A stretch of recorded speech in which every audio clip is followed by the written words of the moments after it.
One Nigeria projects injustice and fraud against Ndiigbo, Uwazuirike declared.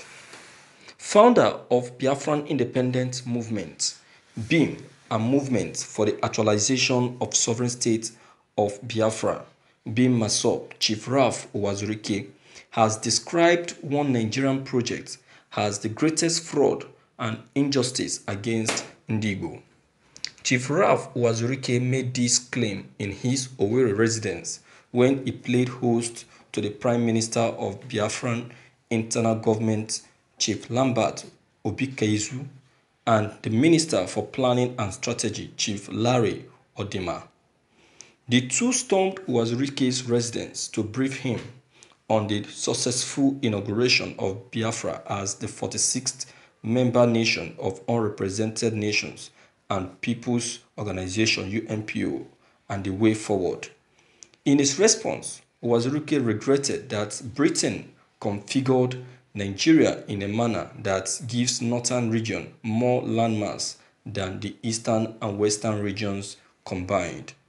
He said more significantly was the fact that the colonial master kick-started the entrenchment of Fulani Caliphate colonialist domination of political power at the center since independence by handing over power to Sir Tafawa Balewa, a move that retarded the developmental aspirations of southern people, and that was when the injustice started in the country. He stated that it was based on the grave injustices that Dim Chukwuemeka Odumegwu Ojukwu declared Biafran Republic on May 30th, 1967, and it was the same injustice that prompted him, Uwazuirike, to travel to India in search of solution to the plight of the people of Biafra. Uwazuirike noted that there is a diplomatic plot against Ndiigbo, that the tendency is to kill and subject Igbo people to perpetual slavery. To avert uprising from the young generation and to maintain their evil acts, history was abolished in Nigerian schools because they knew that Nigerian history cannot be complete without mentioning Biafra. And when you mention Biafra, students would like to know more about it. The father of the new Biafran nation commended his visitors for their job well done and urged the Biafran populace to respect and identify with the Biafran government, stressing that there is no other way to Biafran sovereignty except through the already existing government of Biafra. Uwazuirike restated his commitment towards actualization of Biafran sovereignty through non-violence, non-exodus methodology, as he stated that Biafra can only be achieved through peaceful means. Thank you for listening to this news.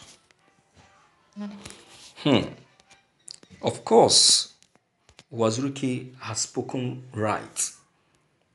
It's a complete injustice if we succumb or concur to that language of one Nigeria. That is why it's paining me so much when I hear and listen most of our Igbo leaders support this idea of one Nigeria. That is why it pains me so much when I listen to some of these Fulani leaders calling for one Nigeria. That is because they know that that one Nigeria is favoring them.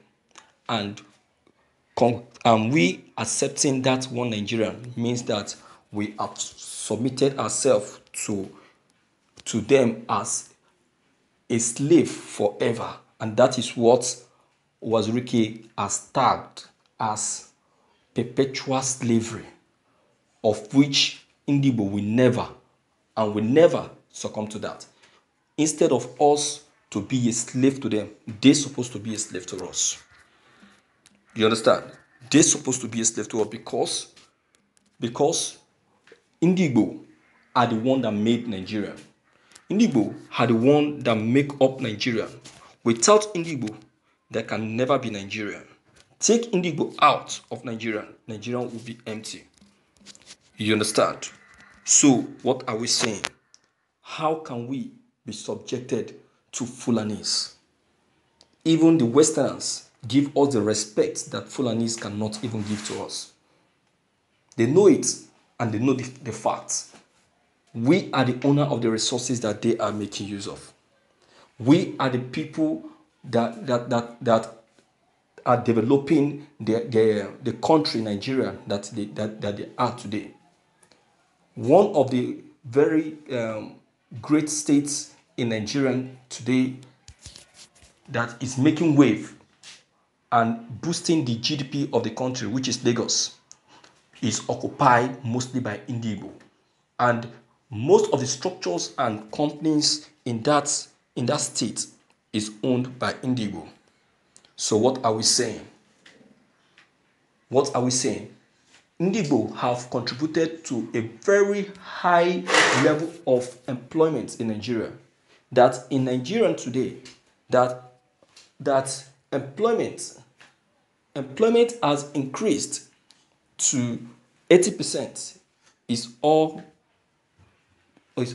courtesy of Ndiigbo. It's so painful that we are having a very low percentage in employment because of the issue of COVID-19. But then Ndiigbo have nothing. Ndiigbo are not to be blamed. The people to be blamed is the Fulani leader, the Fulani president is the one behind that shit. So what are we saying, my viewers? Ndiigbo have really tried. It's going to be a very big injustice if we maintain that one Nigerian, because one Nigerian can never be something that will favor Ndiigbo. Look at it. In Nigeria, we have regions, and these regions in Nigeria don't agree with each other. Since they don't agree with each other, what else are you expecting? What else do you expect? Are they not supposed to split? Whereby you are in a country that is having regions, and the regions don't agree or concur with each other. They are against each other. So what do you expect? They should go their pathways. Let everyone go his own way and find peace in his own land. So why are they subjecting and forcing us to still remain with them? My viewers, the injustice shown to Ndiigbo is at 100% now. We don't need to remain. We have to leave. We have to say no to one Nigeria. Are you among those that are saying yes to one Nigerian? Please, my viewers, say no to that. Don't support that. It's not good for us. We have to leave. All right? So, my viewers, I don't know what your own comment concerning all that has just been said by Uwazuirike. But to me, I believe he has spoken right. All right? So, don't hesitate to leave those beautiful comments of yours behind.